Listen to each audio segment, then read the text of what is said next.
1971 में बांग्लादेश मुक्ति संग्राम के बाद दोनों पड़ोसियों के बीच लंबे समय तक रिश्ते शांत रहे थे, लेकिन 1990 के दशक के दौरान कश्मीर में अलगाववादियों के साथ तनाव और संघर्ष के साथ साथ 1998 में दोनों देशों द्वारा परमाणु परीक्षणों ने परिदृश्य को बदल दिया।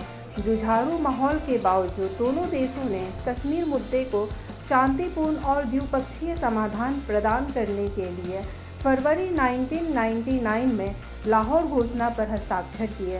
हालांकि पाकिस्तान की सेना में तत्वों ने कथित तौर पर प्रशिक्षित और सेना और अर्धसैनिक बलों को भेजा, कुछ कथित तौर पर इसकी आड़ में मुजाहिदीन जो कि भारतीय क्षेत्र में है। इसका उद्देश्य कश्मीर और लद्दाख के बीच की कड़ी को जोड़ना था और भारतीय सेनाओं को सियाचिन ग्लेशियर से हटाने का कारण बना। इस प्रकार भारत को व्यापक कश्मीर विवाद के निपटारे के लिए मजबूर करना पड़ा। पाकिस्तान ने यह भी माना कि इस क्षेत्र में कोई भी तनाव कश्मीर मुद्दे का अंतर्राष्ट्रीयकरण करेगा, जिससे इसे शीघ्र समाधान करने में मदद मिलेगी। फिर भी एक और लक्ष्य सक्रिय भूमिका निभाकर भारतीय अधिकृत कश्मीर में एक दशक से चल रहे विद्रोह का मनोबल बढ़ाना हो सकता है।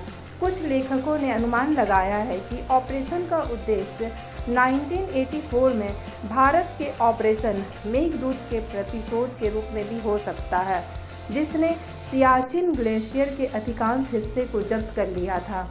भारत के तत्कालीन सेना प्रमुख वेद प्रकाश मलिक और कई अन्य विद्वानों के अनुसार घुसपैठ को ऑपरेशन बद्र नाम का कोड दिया गया था और बहुत से पृष्ठभूमि की योजना, जिसमें रसद आपूर्ति मार्गों का निर्माण भी शामिल था, बहुत पहले ही शुरू कर दिया गया था। एक से अधिक अवसरों पर सेना ने पिछले पाकिस्तानी नेताओं अर्थात जिया उल हक और बेनजीर भुट्टो को 1980 और 1990 के दशक में कारगिल क्षेत्र में घुसपैठ के लिए इसी तरह के प्रस्ताव दिए थे। हालांकि राष्ट्रों को सर्व युद्ध में खींचने के डर से योजनाओं को समाप्त कर दिया गया था। कुछ विश्लेषकों का मानना है कि परवेज मुशर्रफ को अक्टूबर 1998 में सेना के प्रमुख नियुक्त किए जाने पर हमले का खाका फिर से सक्रिय हो गया था। एक खुलासे में पाकिस्तान के तत्कालीन प्रधानमंत्री नवाज शरीफ ने कहा कि वह घुसपैठ की तैयारी से अनजान थे और यह भारत में उनके समकक्ष अटल बिहारी वाजपेयी का एक तत्काल फ़ोन था, जिसने उन्हें स्थिति के बारे में सूचित किया। इस पर प्रतिक्रिया देते हुए मुशर्रफ ने कहा कि प्रधानमंत्री को 20 फरवरी को वाजपेयी की लाहौर यात्रा से 15 दिन पहले कारगिल ऑपरेशन के बारे में जानकारी दी गई थी। शरीफ ने इस योजना का श्रेय मुशर्रफ और उनके 2 या 3 क्रोनियों को दिया था। कश्मीर में अत्यधिक सर्दी के मौसम के कारण भारतीय और पाकिस्तान सेना के लिए आगे के पदों को छोड़ना और उन्हें बसंत में फिर से शुरू करना आम बात थी। उस विशेष बसंत में पाकिस्तानी सेना ने निर्धारित समय से पहले अग्रिम चौकियों को फिर से खोल दिया। मई 1999 की शुरुआत में पाकिस्तानी सेना ने कारगिल के पदों पर कब्जा करने का फैसला किया, जिसकी संख्या 130 थी, और इस तरह इस क्षेत्र को नियंत्रित किया। अभिजात वर्ग विशेष सेवा समूह के साथ साथ उत्तरी लाइट इन्फेंट्री की 4 से 7 बटालियन उस समय नियमित पाकिस्तानी सेना का हिस्सा नहीं, एक अर्धसैनिक रेजिमेंट थी। कश्मीरी गुरिल्लाओं और अफगान भाड़े के सैनिकों द्वारा कवर किया गया था और सहूलियत के आधार पर इन्हें स्थापित किया गया था।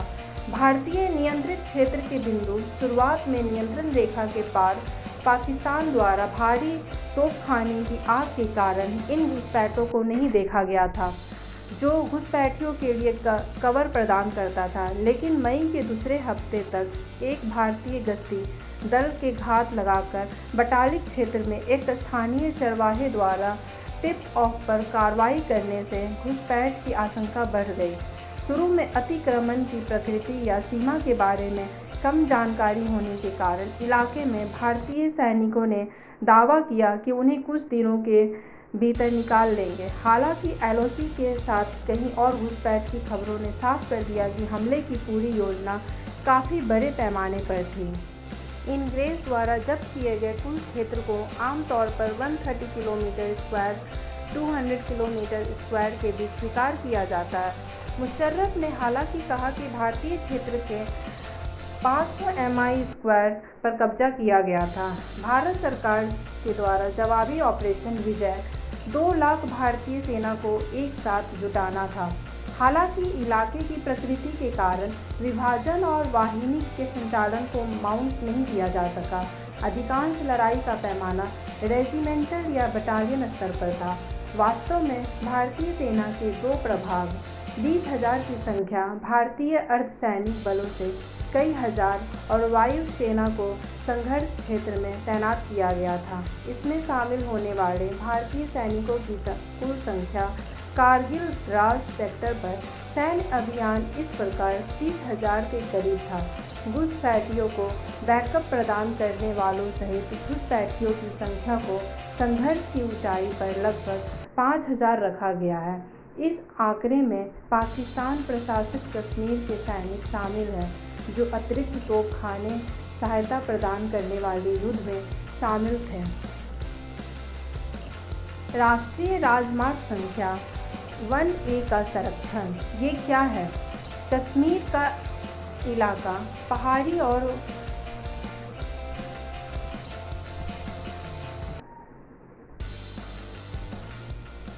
अब हम ये जानते हैं राष्ट्रीय राजमार्ग संख्या 1A का संरक्षण कैसे किया गया। कश्मीर का इलाका पहाड़ी और ऊंचाई पर स्थित है। यहाँ तक कि लेह से श्रीनगर तक राष्ट्रीय राजमार्ग संख्या 1 NH1 जैसे बेहतरीन सड़कें केवल 2 लेन हैं। उबड़ खाबड़ इलाके और संकरी सड़कों ने ट्रैफिक को धीमा कर दिया और ऊंचाई जिसमें भारी वाहन चढ़ने के लिए विमान की क्षमता को प्रभावित किया। NH1A राजमार्ग का वास्तविक खिंचाव जो पाकिस्तानी आग के अधीन था को भारत के लिए प्राथमिकता बना दिया। अपने अवलोकन पदों से पाकिस्तानी बलों के पास NH1A पर अप्रत्यक्ष तोपखाने की आग को देखने के लिए एक स्पष्ट रेखा थी।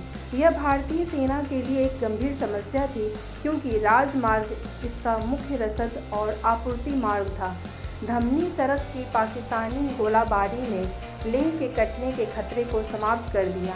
हालांकि लेह के लिए एक वैकल्पिक और लंबी सड़क हिमाचल प्रदेश में मौजूद थी। घुसपैठिए छोटे हथियार और ग्रेनेड लॉन्चर से लैस होने के अलावा मोटार तोपखाने और विमान भेदी तोपों से भी लैस थे। कई पदों का भी भारी खनन किया गया था। भारत ने बाद में ICBL के अनुसार लगभग 9,000 एंटी कर्मियों खानों की वसूली की। मानव रहित हवाई वाहनों के माध्यम से पाकिस्तान की तोह ली गई थी। AN/TPQ-36 fire fighter radar America द्वारा आपूर्ति की जाती है। प्रारंभिक भारतीय हमलों का उद्देश्य NH1A से दिखने वाली पहाड़ियों को नियंत्रित करना था। उच्च प्राथमिकता के साथ कारगिल शहर के साथ राजमार्ग के हिस्सों को दिया गया था।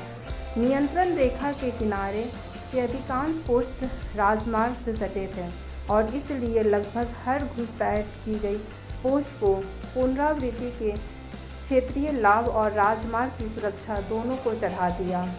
इस मार्ग की सुरक्षा और आगे के पदों को पुनरावृत्ति इस प्रकार पूरे युद्ध में जारी थी। हालांकि राजमार्ग के आसपास के अधिकांश पोस्ट जून के मध्य में साफ हो गए थे, लेकिन द्रास के